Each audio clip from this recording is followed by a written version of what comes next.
Les élections législatives du 20 décembre 2018, il était important, après cette phase de latence qui nous a permis de réfléchir aux nouvelles orientations de la lutte, il était important pour le Front citoyen Togo Debout d'inviter la citoyenneté togolaise.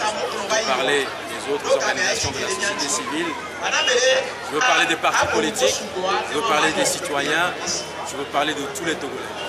D'inviter donc tous les Togolais aujourd'hui à une rencontre citoyenne dont l'objectif est justement de réfléchir ensemble, donner la parole au peuple, donner la parole aux citoyens pour que les citoyens puissent dire ce qu'ils pensent de l'état de la nation, que les citoyens puissent dire quelles sont les orientations qu'ils estiment être nécessaires pour la réussite de la lutte. Nous puissions dire aussi ce que nous entendons par le changement. Pourquoi est-ce que nous passons notre temps à dire qu'il faut le changement de gouvernance, qu'il faut le changement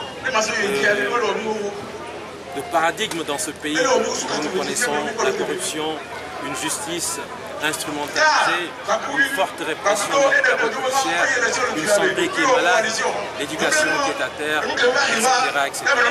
Et ensemble avec les citoyens togolais, nous avons également voulu réfléchir sur la question des élections locales. Nous avons dit qu'il n'était pas question d'aller à des élections législatives qui sanctionnaient une feuille de route de la CEDEAO en sachant que cette feuille de route a constamment été violée avec la complicité de la CEDEAO. Et donc, pour l'aboutissement de cette feuille de route de la CEDEAO, il n'était pas question que les partis politiques aillent avaliser ou légitimer ce qui s'était fait durant l'année dernière.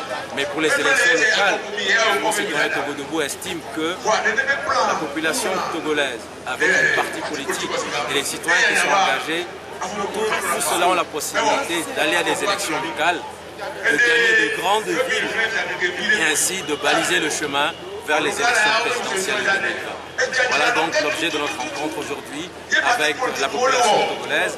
Et notre espoir, c'est que cela ne constitue qu'une première édition. Nous voulons, dans les semaines à venir, pouvoir faire en sorte que, de façon périodique, la population togolaise puisse se retrouver quelque part pour réfléchir à Lomé, mais également à l'intérieur du pays. Voilà, professeur, nos attentes sont comblées. Je crois que nos attentes sont largement comblées. Pour une première, après toute cette phase de latence que nous avons connue, après cette période où on nous a dit que les Togolais étaient découragés et démobilisés, nous avons vu aujourd'hui des centaines de Togolais mobilisés ici. Et comme nous l'avons dit, ce n'est que la première édition. Je suis convaincu que les semaines à venir, nous serons encore plus nombreux.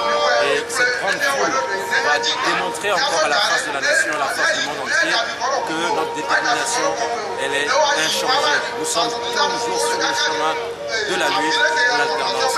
Voilà, professeur, notre minute de mobilisation au niveau de la masse. Aujourd'hui, le constat est là.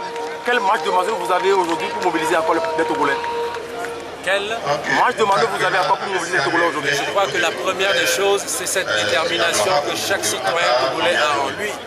Et lorsque les Togolais sont sortis par centaines de milliers en 2017, en 2018, ils ne sont pas sortis pour demander des élections législatives. Ils sont sortis pour demander des réformes. Aujourd'hui, cet objectif n'a pas encore été atteint. Et nous sommes convaincus que la convergence, nous appelons de tous nos vies, cette convergence, elle peut se faire.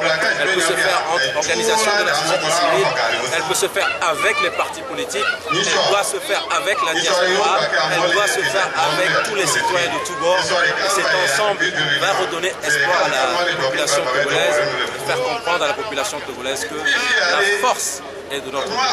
La souveraineté, elle est du côté du peuple. Et si ce peuple se lève comme un seul homme, il obtiendra très rapidement ce qu'il veut et ça va être l'aboutissement d'une lutte qui n'a pas trop duré.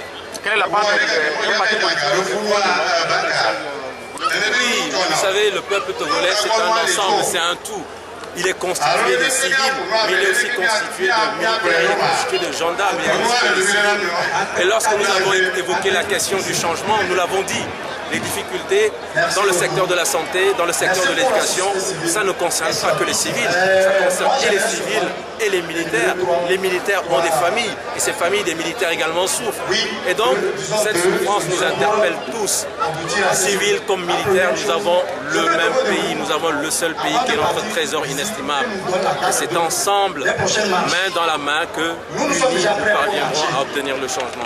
Nous l'avons vu dans d'autres pays. Vous savez, l'armée, elle a été encore plus implacable dans d'autres pays comme l'Algérie, comme le Soudan. Nous avons vu cette armée se mettre aux côtés du peuple pour dire que ça suffit. Vous savez, l'anomalie, on ne peut pas la cautionner indéfiniment. Il y a un moment où on se dit trop, c'est trop. Et je crois que c'est l'invite aujourd'hui du Front citoyen Togo Debout à l'endroit de toute la population, à l'endroit de la population civile, comme à l'endroit de la population militaire. Il est temps de dire que trop, c'est trop. Voilà, vous avez parlé de la seconde phase. Quel est le rôle qui revient aux partis politiques? Nous avons dit que nous voulons réaliser les chemins de la convergence. Cela a été dit par la grande organisation de la société civile dénommée Espérance pour le Togo. Et lorsqu'on veut réaliser les chemins de la convergence, il faut s'appuyer sur toutes les composantes de la nation. Les partis politiques doivent être dans ce grand mouvement que nous voulons monter ensemble pour réussir enfin à faire le changement. Les partis politiques, les forces politiques ne doivent pas être isolées. Les organisations de la société civile ne doivent pas être isolées. La diaspora a aussi son mot à dire, son rôle à jouer. Et donc, avec les partis politiques, avec la diaspora, nous devons ensemble aller vers les chemins de la convergence et réussir cette alternance que nous voulons. Merci beaucoup. Donc, nous sommes tous appelés